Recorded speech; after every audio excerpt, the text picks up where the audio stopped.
Want to watch all the excitement, action, and chaos in real time? Every session, every strategy gamble, every late safety car twist. It's all live on KO Sports. Then hit Paddock 43 the podcast so we can break it down for you. 2026 is not business as usual, so make sure you're watching as it all unfolds.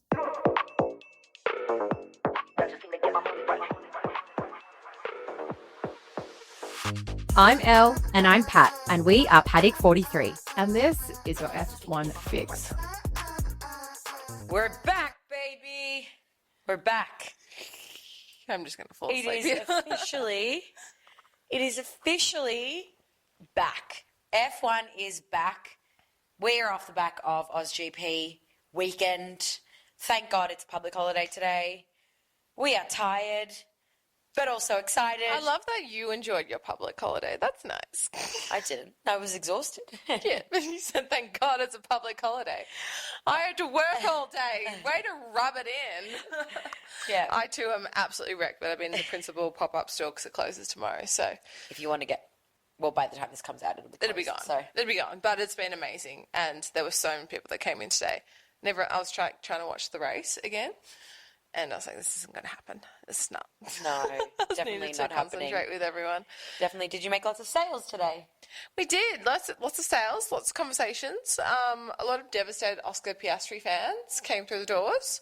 And Yes. a lot of conversations around merchandise in general. Yeah. So many people were like, oh, typically I come and I buy like thousands of dollars worth of team merchandise.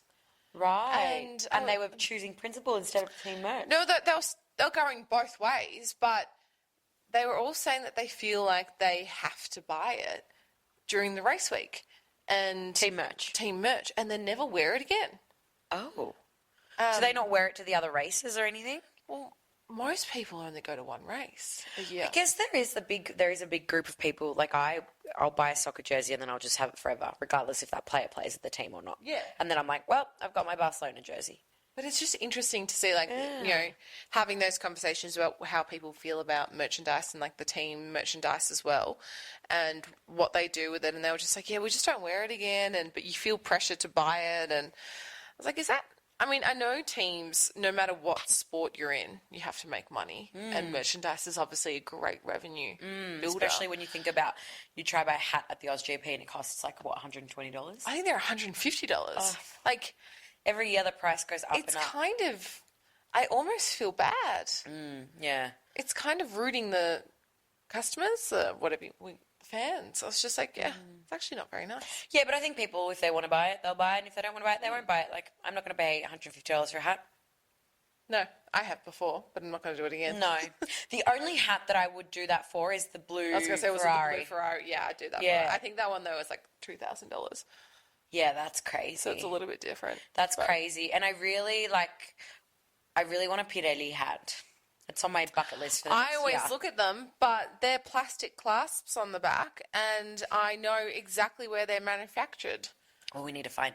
Actually, And that's what annoys me about it, because then I know how much they're actually worth. I was speaking to someone and they were like, oh, I know the manufacturer. Who was it? Was it me? No, it was someone else, but let's do it. Anyway. The race. Oh, let's talk about the weekend. How was your weekend?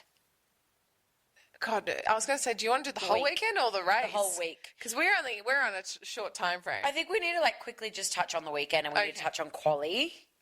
Because at least quali we were together. Okay, well, I'm putting us on a time limit then. Yeah. This is time limit. Sorry, guys. I am the week was amazing, but if you can't hear it in my voice, and if you're watching this, you'd probably see it in my face, I am rooted. I've never felt so broken in my body, in my mind, than I do now. I have severe back issues, and the pain going through my body is wild. You did so well, though. The fact that you're still walking is fantastic. I can barely walk. Yeah. That's the feeling. Like right now, sitting down recording this makes me want to scream and cry because I'm in so much pain. I was walking to meet you at the pit entry around turn 13. And I was telling Pat, I was like, I lost feeling in my leg, and I was having to consciously lift it up.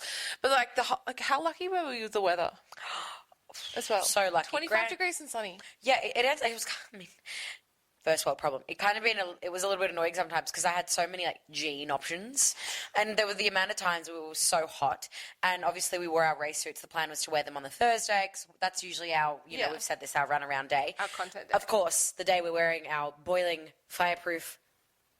Debatable fireproof. Isaac Race Kajar is not convinced. No, Isaac Kajar said yes. Then someone else said no. Yeah, he said only for go-karting. Yeah. Yeah.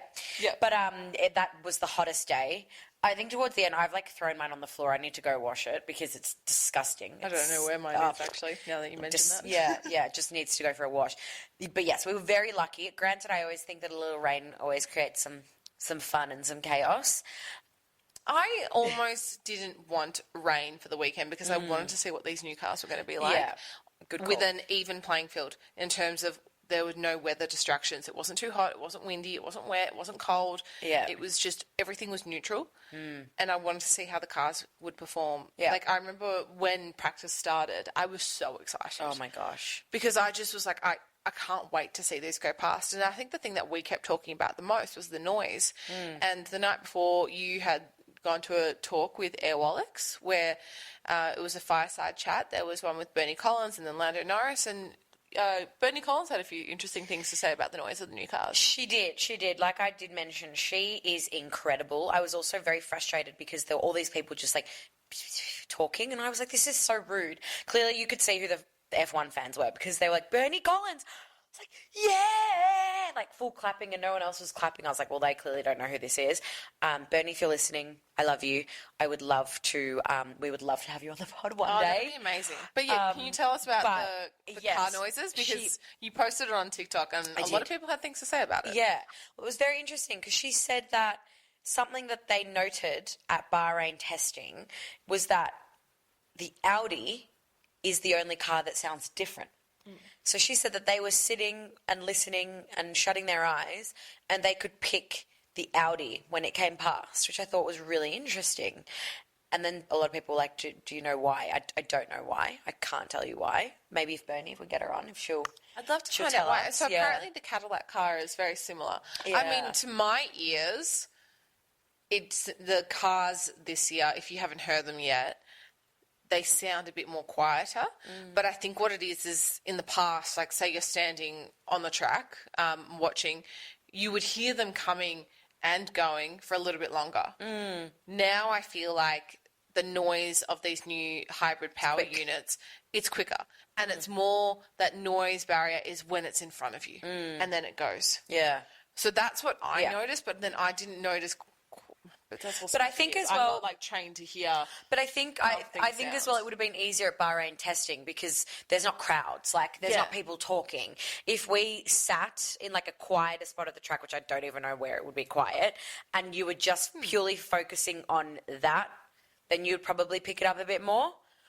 But I think it's a little bit trickier as well, especially during like a race week and there's so much going on. I'd love to find out. If anyone here knows why the Audi that's listening knows why, and is engineering aerodynamist, whatever you want to call it. Racing engineer. Let us know because I'd like to know that one. Yeah, and on the topic of Audi, I just want to say I actually think physically looking at all the cars. Oh, it's hot. It's hot. It's the best looking car on track. Yeah, the livery. It looks great. I think I was like pleasantly surprised by the Audi as well. Such a bummer with what happened in quali, but we will touch on that quickly. With quali. Quali. It was very exciting. Max Verstappen was out in Q1. He spun out. Wild, but also wild scenes. When he spun out and I knew that he wasn't going to be making it up the grid, I was like, great. We get to witness Max in person. Yeah. Of what he's best at doing. Yeah. Climbing the grid. Climbing the grid, exactly. And that's exactly what he did. And exactly what he did. And everyone knew that that's what he was going to do. I was so excited to see that. I was like, we get to witness this now. Yeah, Yay. get to see it in real time. But also, and I was like frantically trying to get my radio to work. I was like trying to put it on my phone. I couldn't get it to work. It was frustrating me because I just wanted to listen to quali in my ear. But I was absolutely just shocked. I was like, Isaac Hadjar, Arvin Lindblad, Gabriel Bortoleto, it was all Armin Limbaugh, in by the way. Ollie Behrman, all in Q3. I was bummed for Gabriel Bortoleto on the topic of the Audi because the Audi, it did do very well, but then the same thing happened with Nico Hülkenberg at the end of, in Q2, Nico Hülkenberg lost power in the car, and then at the end of Q2, so once they finished their flying lap and come back in, Gabriel Bortoleto, so he made it into Q1, but then his car couldn't bring it in. It just like stopped at pit entry and he couldn't bring it in. And then that's such a bummer because who knows where he could have qualified. But at least he made it to Q1, which was fantastic work. And yeah, I was just like, Isaac Hadjar, especially when, I think I was saying to you, when Max was out in Q1, I was like, Isaac has to do well. He has to do well because he needs to prove this to Red Bull. And then, unfortunately, I mean, if we get into the race, he did DNF. He did, but a lot of others did as well. A lot of others did. So the rumour going around the paddock was that they reckon every race, at least for the first half of the season, there will be at least 4 to 6 DNFs, which is wild, considering how many cars that is. Yeah. It's kind of scary to think that, but it also makes for exciting racing, and I think that's what we're in for with the new power units and the regulations. I know the drivers are complaining about it. They hate it. They don't feel like they're driving. They feel like they're playing games, where then perhaps it'll suit the drivers that do more simulator training. We don't know, but also the cars seem to be having some faults already. So the rumour was that if the Middle East races don't go ahead, which is likely for obvious reasons, that the teams will then, after using the first 3 races of Australia, China and Japan, use that time afterwards to work on the cars again. Yeah. I actually, on that topic, They need to do more testing. They absolutely need to do more testing. Something that I think is interesting, and it's something to really keep an eye on this year. I think in previous seasons, the biggest strategy was tyre strategy. We were looking at a tyre strategy, and I think that with the shake-up this year, I think the biggest strategy is coming out of battery management. Oh, 100%. But then speaking of tyre management. Why did Ferrari not go on tyre changes on the 2 virtual safety cars? No, they fucked up that strategy. I'm sorry, you had 2 times to do that. What were they expecting, a third one? I know, look, if there's something that we know, it's that Ferrari will fuck up a strategy. But it was so disappointing because they were so close. They were so close. Charles Leclerc and Lewis Hamilton at the top of the grid. I was like, epic. This is so good. Like, I want nothing but Lewis to be back on the podium and for him to have that moment in Ferrari as well and not just in a sprint race. Oh, it was so disappointing. It was so I love that you're saying this and not me. I know, but I felt for you and I felt for all the Ferrari fans. And then I was just annoyed in general because I was just like, you have a fast car, Ferrari. You proved that in testing. You're proving it now. Mercedes obviously does as well, and they proved that as well. They just backed themselves up. But, oh, my God, Ferrari. It's funny because I'm it's funny because I'm not even that I'm not even that frustrated about it just because I just felt so happy that we were back this season. Like, I was so emotional over the weekend. I was like, I'm just so happy when I literally, same thing as you, when I heard the cars go out in free practice, I almost cried because I thought, I actually can't believe we're back. Same with a race. I was like, I cannot believe we're back. I don't know why. This break just felt eternal. And yeah, I was frustrated about that. But I think at the same time, the thing that made me happy was the fact that I was like, this car, I'm not talking about the Ferrari car, it's not a dud. Like, they actually have a good car. I know. And that radio message of Charles Leclerc being like, I feel like I have a mushroom in Mario Kart. Yeah, that was good. I was like, I saw you post that. I hadn't seen that sound So bite. good. And then when you posted it, I was like... so good. Massive. And then another topic of cringe, though. Well, no, cringe. Radio messages. George Russell. No, I haven't had time to go back and look at all the radio messages. He said at the end of the race, he was like, he made like a Borat comment, like, I like this card.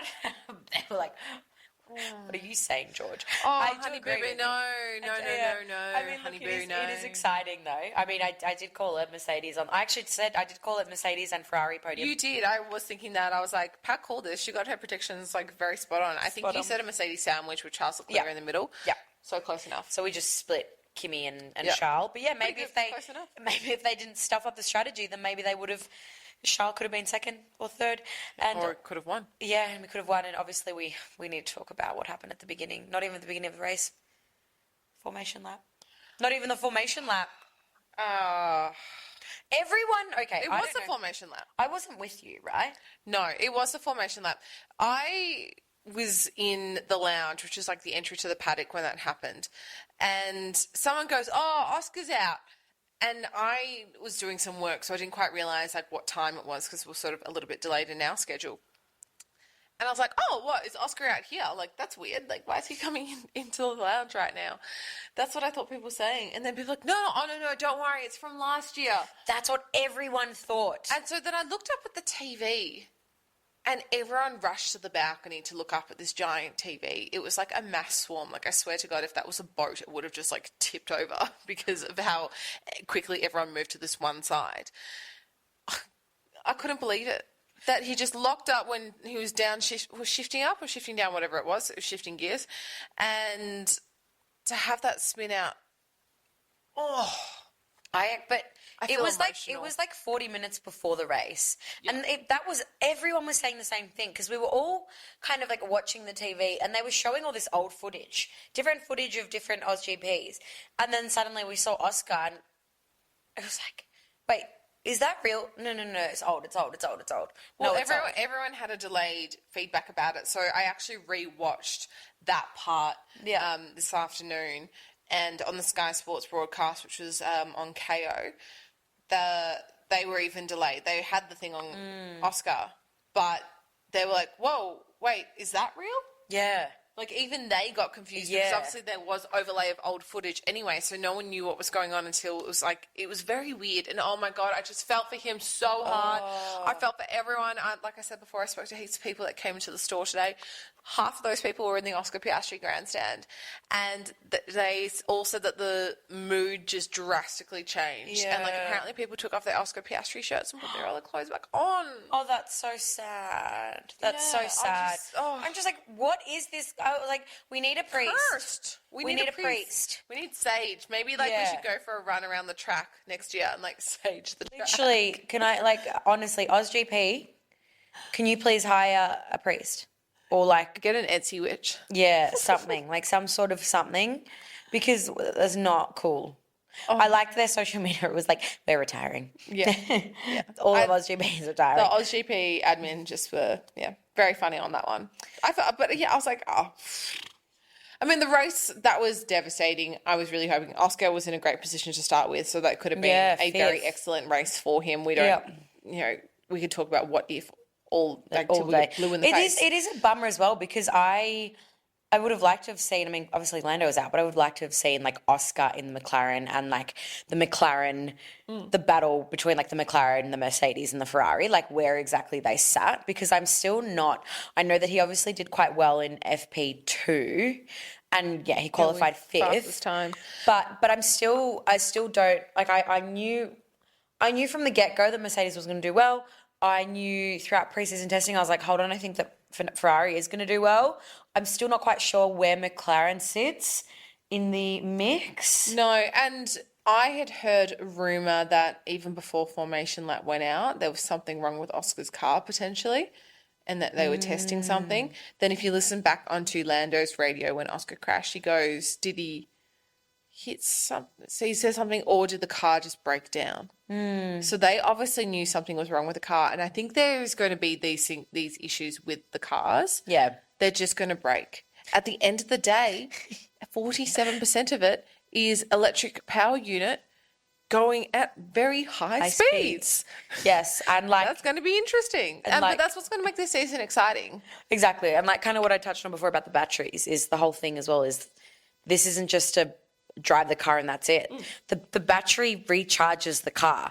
And another thing that Bernie Collins was saying, that there's this kind of like boost mode that you can use, which they've actually they've always had this boost mode. Yeah, it's just a lot more intense. Yeah. And it's one of those things where it's like, okay, you could easily use your boost mode, but I could use my boost, pick up a bunch of speed, overtake a bunch of cars, but then my battery will just die. And so my battery needs that time to recharge. So it's like you have to be incredibly strategic about how you use the power on the grid. I was going to say it's funny because you're talking about the cars braking. I think it was in quali where the Cadillacs were both like, I think Valtteri was like, I've lost my left mirror. And then like half a lap later, Checo's like, I've lost my right mirror. Oh my Like, god. I'll just work as a team and figure it out. And then, like, Checo lost a part of his car, and then Lando drove over it during the race as well. That's right. Yes, so... A lot happened for not a lot happening. But also the first, like, 10 laps, that was so exciting. oh, my and then gosh. It just died off. Oh, my gosh, I know. But the battle... And granted, again, this is the thing, is they're learning how to figure the cars out. Because realistically, yes, they've tested the cars and they did quali, they've done practice, but... battling, they haven't done this. This is the first time they've ever done this. The George Russell, Charles Leclerc battle, I was like screaming on the edge of my seat. And I was sitting with 2 Ferrari fans. And so we were like, oh my gosh, this is crazy. This is exactly what we have wanted for such a long time. And like we've said, the cars are lighter, they're smaller, there's more room for... I can't wait to see these cars in Monaco. Oh, yeah, I know. That's where I want to see them. Well, they removed the mandatory 2 pit stop as well. Yeah, I know. That's why I want to see these cars in Monaco. Yeah. All right. Be very Well, and another battle as well. Esteban Ocon and really hard to shut that up.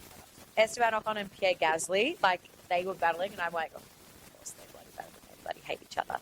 That was fantastic. But yeah. And did you have any like favorite moments or any? Well, I was going to say, what was your red flag and green flag for the day? Oh, okay. My red flag is obviously Oscar. I genuinely was heartbroken. I think the entire nation... I'm with you on that. I think I shared that red flag. Yeah, I think the entire nation was just devastated. And yeah, it's just unbelievable. It's honestly unbelievable. Like, I cannot believe that it happened again. And it's just shocking. It's heartbroken. You see his mum there, like you see Nicole, you see his family, and you just think, I'm absolutely devastated for you. I mean, obviously it's the first race of the season. There's so much ahead. I always think back to Isaac Hadjar last year where he had that crash in Australia and it was so sad. And then he ended up doing so well during the season and now he's in a Red Bull seat. And I guess it's the same with Oscar. The only difference is that it's his home race and just, the Oscar grandstand and even like a Glamour on the Grid, that video that I posted where it was, so many people were saying like Oscar, Oscar, Oscar, the amount of Oscar predictions that we had throughout the day, everyone in their Oscar t-shirts from the grandstands, like it was heartbreaking to say the least. So yeah, that was my red flag. And my green flag is probably Arvin Lindblad. Really? Yeah. Like, I think I was very pleasantly surprised. I did not have the highest expectations for him. I think, Racing Bulls, they are the sister, brother, whatever, team to Red Bull. And I think it's one of those things where, whatever Red Bull does and they want to test something, they'll put it into that car. So obviously that car's never going to perform as well as a Red Bull. The fact that Arvin Lindblad is 18, I believe, first time racing in an F1 car. Granted, he's joined the grid at the same time that everyone's kind of dealing with these new regulations, but I think he ended up finishing P9 or P8. I watched the timings on the F1 app whilst watching the race and watching him. Even actually at one point, I think he got a fastest sector 1 or something. I was like, how is this happening? This kid is so young, so pleasantly surprised. So I think that was my green flag. Obviously, I'm very happy that Ferrari did well, but Do you have any personal green flag and red flags? I feel like my one's a personal ones. Do you mean throughout the race weekend or on the day or? No, just your whole week. Oh, I just think having F1 back. I think that, we'd had some really cool experiences over the weekend and very exciting, but I don't know. I've said this before. I just felt like it was an eternal break. I think we've been talking about the 2026 regulations for years and the excitement and to actually see it and the fact that we have the privilege that we get to see that in person, the first race, the UK broadcasters complaining about being up at 4:00 in the morning. Well, I'm like, guess what? We deserve this. So exciting. But yeah, what about you? Well, I'm going to be super quick because I can see the battery flashing there on the camera. But my red flag, obviously, definitely Oscar, and also just that whole somber mood and witnessing that. I actually took a photo of the Oscar Piastri grandstand just before the race started, and I hadn't looked at it until I looked at it this morning, and I zoomed in on everyone's faces, and everyone just looks so sad and just not wanting to be there. Yeah. It's a bit sad. Green flag, obviously, exactly what you said. Everything's back. We're back. It feels good. Also, very exciting. Did a hot lap with Audi as well, so that was I'll never say no and be sad if you put me in a fast car. So Feels. it's a green flag. Next year's my year. It's a green flag all year round. So it was very exciting. And I'm looking forward to it. All continuing on this year. We're obviously going to do a watch party again for any of our Melbourne listeners this weekend. Chinese Grand Prix, 6 p.m. the race starts. So we're encouraging everyone to come down from 4:30, have a drink, a little pub feed for dinner, Sunday night pub feed. It's a good time. Yeah, I know. Because you can actually kind of have like that dinner. it's super early. Like it's actually, it's a good time. Like we've got the day to prep and yay. You'll be home by 8 o'clock. Especially I always think having like China and Japan back to back kind of helps cure our post AusGP blues. It does, especially when we have our the community come down to the pub as well and we all do it together. Yeah, agreed. Well, anyway, Elle, I can't believe it's happened. I can't believe it's over. Hi guys, it's Pat here. Very sorry, but the camera did actually die towards the end of this episode. So we did just want to say thank you very much for listening.